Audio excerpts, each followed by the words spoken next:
As you're aware, President Biden ordered a 90-day commission to pursue solutions to sexual assault in the military. To carry out the president's direction, Secretary Austin ordered the establishment of a 90-day independent review commission on sexual assault in the military. We refer to it as the IRC, to review department policies and processes as directed by the president. The Secretary has designated Lynn Rosenthal, formerly the first ever White House advisor on violence against women and a longtime advocate for survivors of gender violence, to lead this commission. In a moment, I'm going to turn the podium over to Lynn to walk through some of the specifics of the IRC's structure and goals to caring for survivors during transition and beyond. The meeting reaffirmed these leaders' commitment to these shared priorities, and they solicited participants' perspectives on the way ahead. Every member of the total force deserves a workplace free of sexual assault and harassment and personal fear. We must commit ourselves to eliminating this illegal and corrosive behavior. Now with that, I'm going to turn it over to Ms. Rosenthal to address the independent review committee activities specifically, and then she'll stay up here and we'll take some questions on that, and then we'll get into the regular briefing later. So with that, Lynn. Thank you. Good afternoon. This effort, this commission, is dedicated to those service members who've suffered from sexual assault, both those who have come forward and shared their stories at great personal cost, and those who've suffered in silence and who continue to suffer in silence alone, and also at great cost. The trauma and life-altering effects of sexual assault are devastating in any context. What I'm struck by here as I listen to stories of military survivors is how much their service meant to them, how their life was about this dream of serving in the military. And this dream was a part of their identity. And for many, their dreams were shattered by the trauma of sexual violence and sometimes retaliation for coming forward. This must end. I'm grateful for the leadership of President Biden and Secretary Austin in establishing this independent review commission. As both the President and the Secretary have said, all options must be on the table. The most pressing task facing this commission is accountability for those who have committed sexual assault. But I want to be clear that that is not the only task. We will also look at climate, culture, and prevention.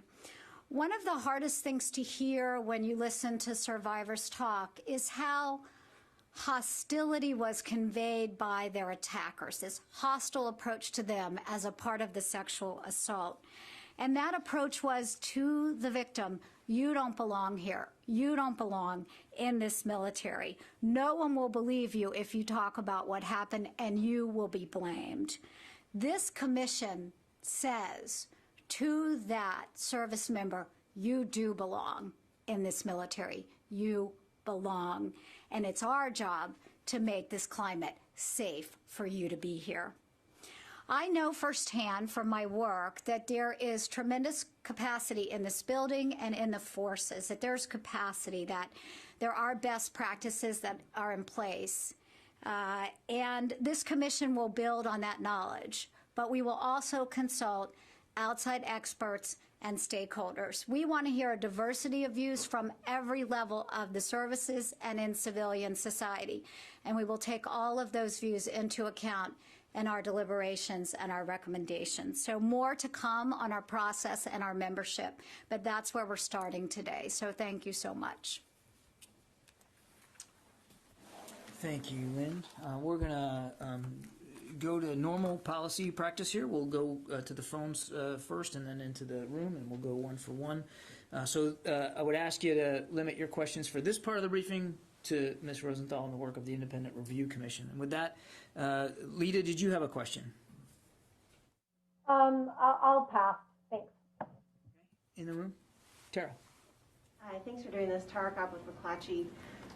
What we've seen in past sexual assault reporting incidents is that sometimes the very people on base that these victims are having to report to are sometimes the ones perpetrating these attacks. And there's been a call time and time again for there to be a counselor on base or a civilian on base, an independent civilian for military personnel to report to. And just wondering if that will be one of the things you take into account. I think we'll look closely at that, and I've seen that recommendations in the previous report. So I think that's what we mean by all options are on the table. We want to think creatively about that, and we want to hear from service members about what it is that they think would make the climate safer for them. Actionable recommendations for OSD? Absolutely. So we have a 90-day commission, and we're working on the charter now. I'm working with the Deputy Secretary's office on what our charter will look like. Within 60 days, we'll have some initial recommendations, particularly on the accountability issue, and within 90 days, we'll complete the work of the commission. But I also know that that's just the first step for the Secretary. I think the Secretary is our greatest asset in fighting this problem. He gets it so deeply. He cares about it so much. He cares about his service members. And so the commission ends in 90 days, but the implementation of the recommendations will certainly continue. In the back there? Hi there, Nick Schifrin from PBS NewsHour. Can you talk a little bit more about the commission itself? I know it's early, but are your members going to be from this building, or are they all going to be from outside? And to Tara's point, one of the main things, as you know, that advocates call for is the removal of commanders from the adjudication process. Is that idea just an option, or is that idea part of the charter itself?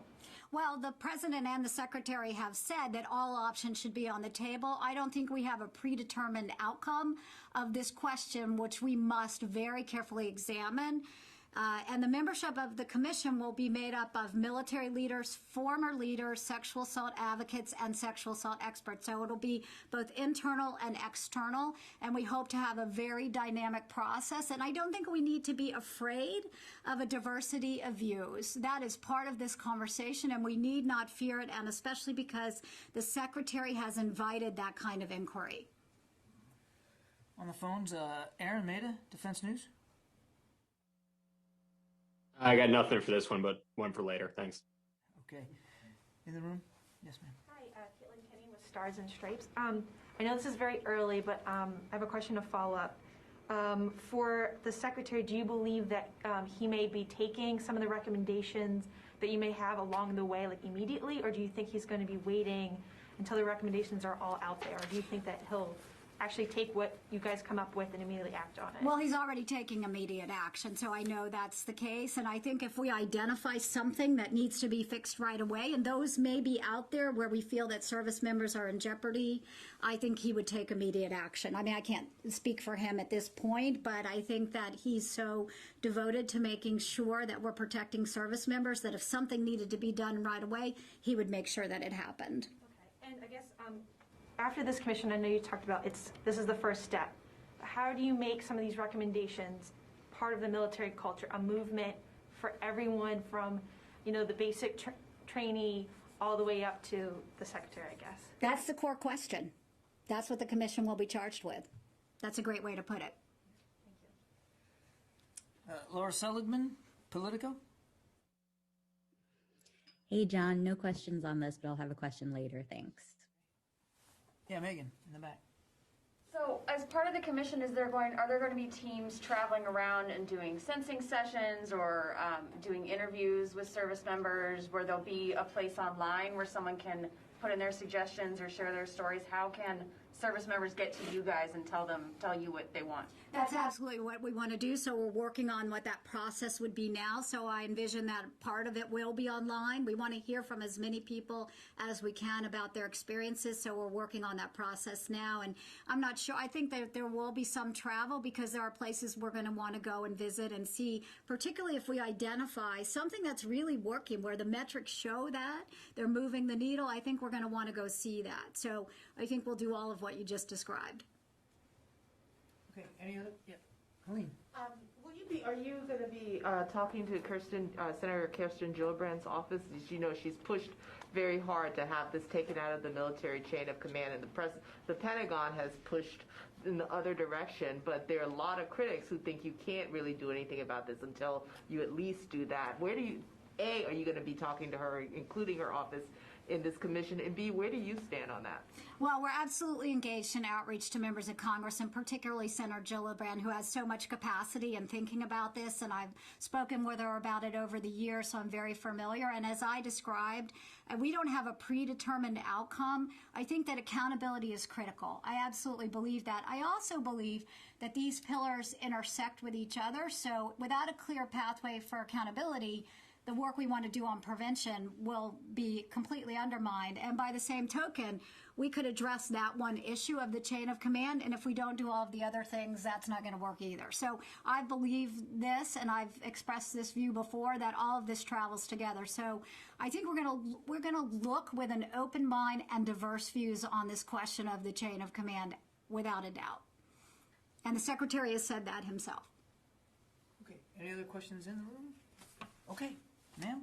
Thank We'll you. cut you loose. Thank you you. so much.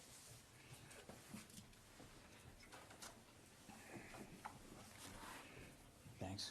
She did.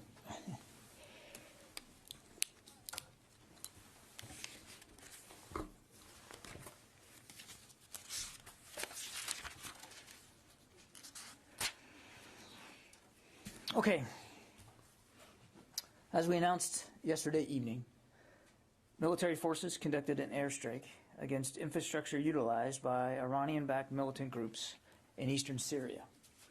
The strike was authorized in response to recent attacks against American and coalition personnel in Iraq and to ongoing threats to those personnel. We recognize the significance of this operation as the first of its kind under the new administration.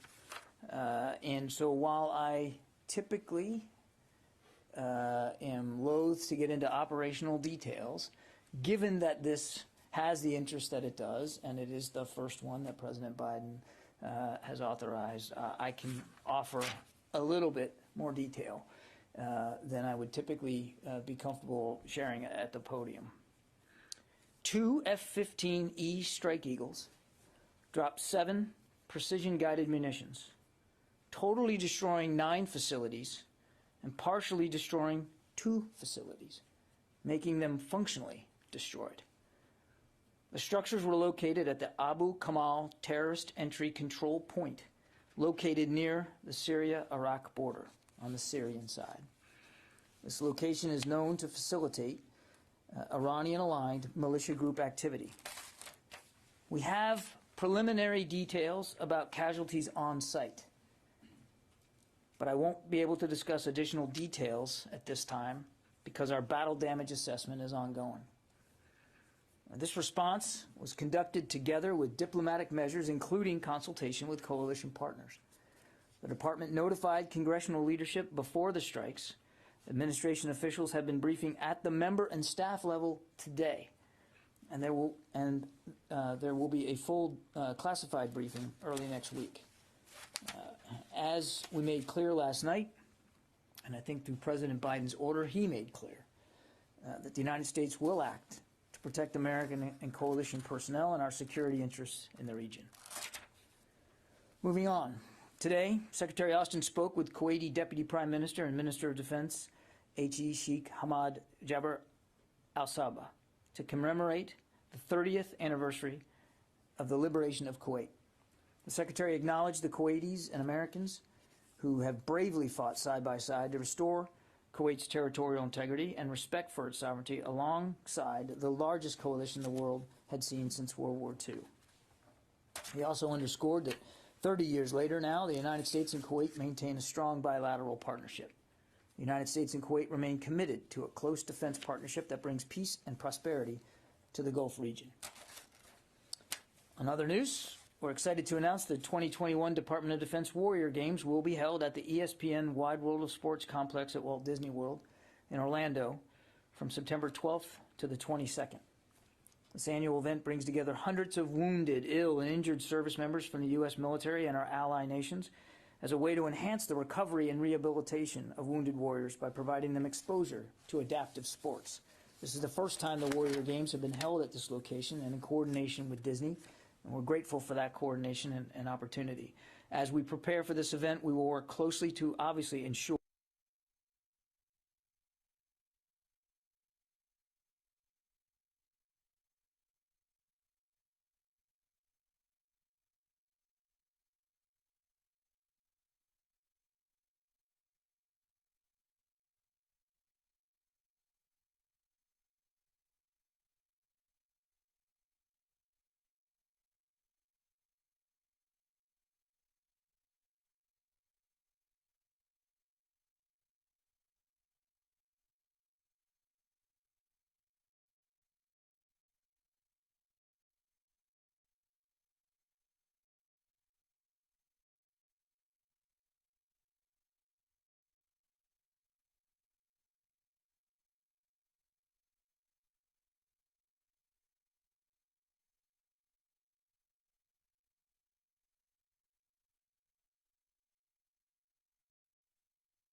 appreciation of America. Left have concluded that America is a fundamental